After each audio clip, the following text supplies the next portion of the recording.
So thanks for being here today. We've got 3 doctors here that can talk to y'all about this morning's Mississippi bus crash. We've got Chief Medical Officer Barry Gilmore, Trauma Director Regan Williams, and Surgeon in Chief Trey Eubanks. Thanks. Good afternoon. Can you spell your first and last name? Absolutely.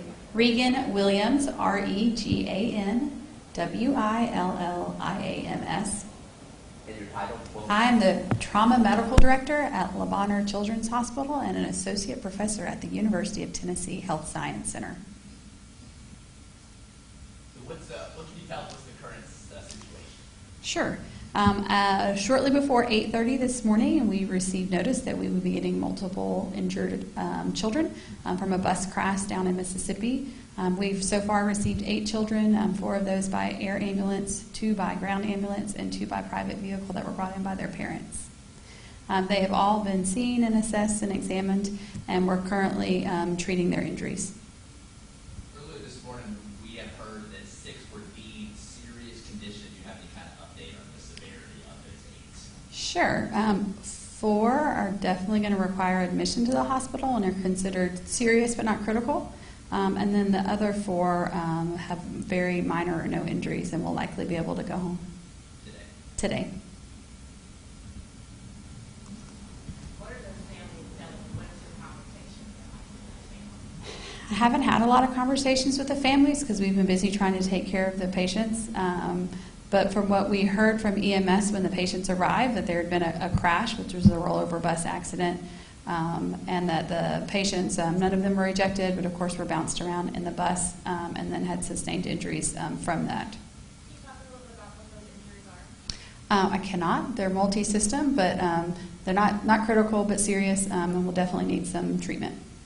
As a medical professional, getting the call that a bus had rolled over, you're about to be treating children, how do you respond, emotionally, and how do you respond to seeing these children, the condition that they're in?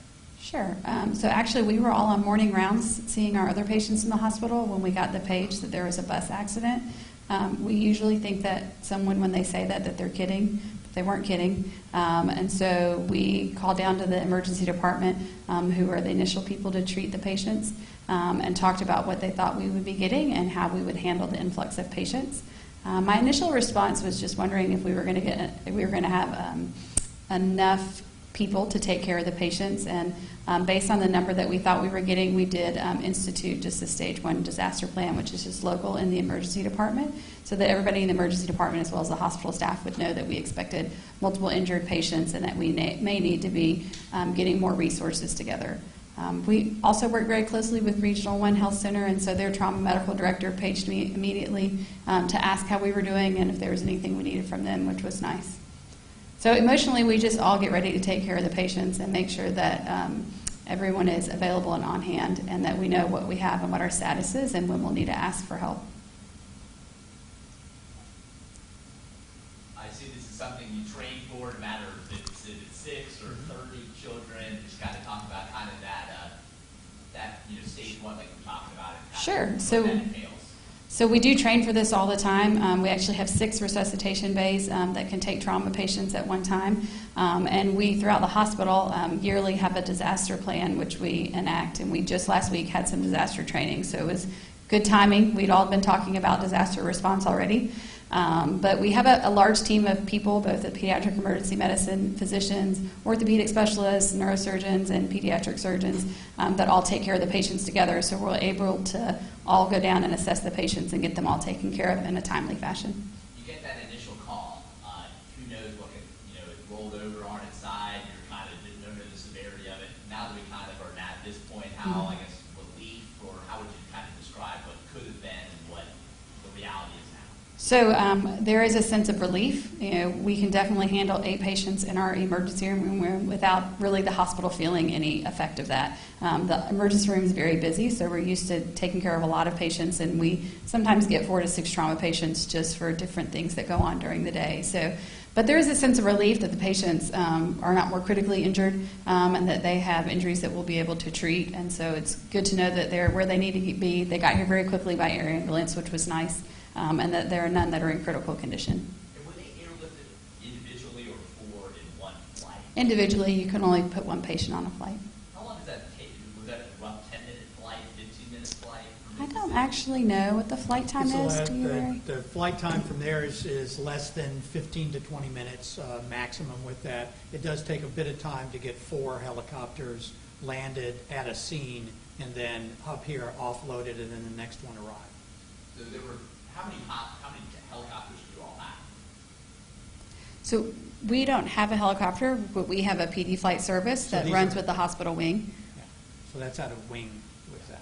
You talk about you have a busy trauma center, but when's the last time you dealt with a case similar to this? You mean multiple trauma patients? Right, yeah. So we do deal with multiple trauma patients every weekend. You know, Labor Day is always a bad weekend, and certainly on the 4th of July, we admitted 20 trauma patients in one evening. So it's not uncommon to have this many trauma patients, but it's uncommon to have them all at exactly the same time from one injury, because I cannot remember a bus accident this severe in a few years. No, but we have them on a regular basis with that. As Dr. Williams had mentioned, we're a level 1 pediatric. Yeah. We're, as Dr. Regan had mentioned, we're a level 1 pediatric trauma center. That means that we are specifically staffed and trained and equipped to take care of multiple trauma patients at one time, and specifically pediatric trauma patients with that. So the entire teams respond to that. We have protocols on how we go about doing that and assessing them and informing everyone else within the hospital about how things are occurring and when they're arriving. We also work closely with the EMS system so that we're able to assess those patients as they come in or as they're arriving and make sure that we have the right resources available with that.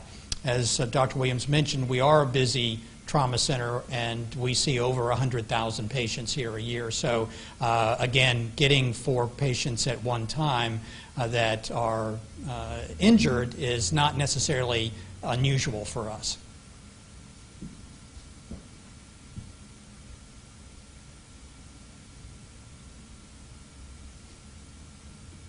Anything else that we haven't asked that you'd like to add? You want to explain the American College of Surgeons? Sure. I like to So Bonheur Children's Hospital, it was the first American College of Surgeons verified level 1 trauma center, pediatric trauma center in our state as well as in the region. So we take patients from both Tennessee, Mississippi, and Arkansas. And the American College of Surgeons is a national organization that represents surgeons of all kinds.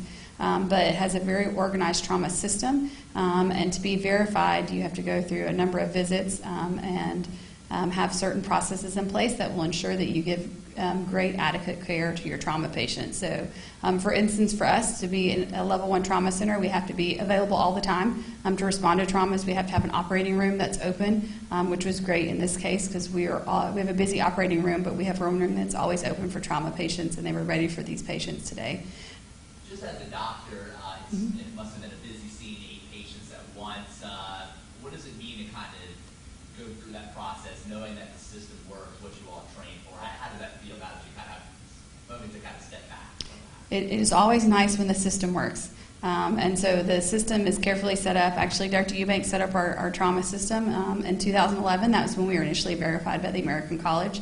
And it's wonderful to see it work. There are enough patients with enough injuries that it would be hard for one person or one doctor to take care of all of that. So it really is a team effort with the pediatric emergency medicine physicians, the pediatric surgeons, and the orthopedic surgeons. Get some extra ice cream today, snacks, found that everything's good. We are always give the children everything that they need.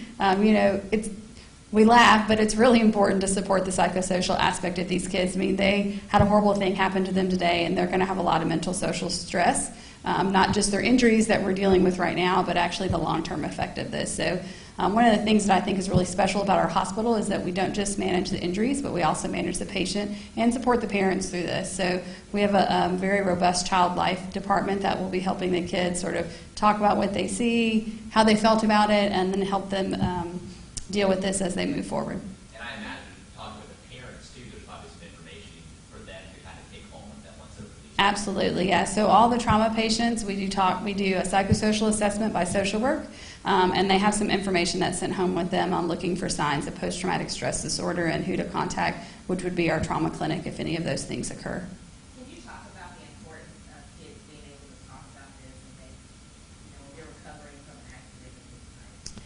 Sure. It's really important when you have anyone, any loved one that's been in some sort of accident or trauma, to let them talk about their feelings and how they feel. If they aren't able to express it, or they don't have anyone there to support them, then they're likely to have more long-term effects of what we would call acute stress disorder in the first few weeks, but then that can progress on to post-traumatic stress disorder. You might have mentioned it, and I apologize. What's the expected recovery time here? All the patients have different injuries, so it's any time from 1 to 10 days probably. And you can't speak broadly about what's going on, I know there's. No, sorry. We know the superintendent may have made his way over here to the hospital. Do you know if the superintendent's here, has met with the patients? I have not seen him, and I was just down there seeing all of them, so.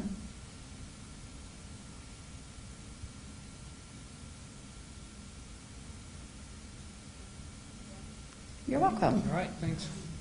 Thank you.